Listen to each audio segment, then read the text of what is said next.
Hello hello नमस्ते सबैजनालाई। के छ, सन्चै हुनुहुन्छ होला है? म पनि सन्चै छु, काममा जाँदैछु। हजुरहरूको होइन स्वामित्वमै त हजुरहरूले नै होइन हजुरहरूको इच्छा अनुसार हजुरहरूको टाइम अनुसार होइन पार्ट टाइम गर्न चाहनुहुन्छ कि फुल टाइम जब होइन नि, फेरि आफ्नै बिजनेस हो।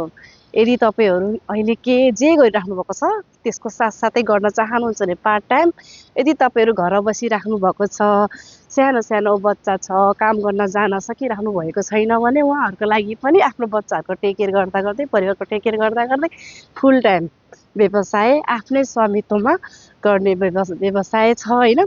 यसमा मान्छेहरू धेरैले आफ्नो लाइफहरू परिवर्तन गरिसक्नु भएको छ। अमेरिका जस्तो ठाउँमा गएर आइटी फिल्डमा काम गरेर 10 वर्ष बसेको मान्छेले होइन अहिले आएर जागिर क्विट गरेर यही बिजनेसमा लाग्नु भएको छ।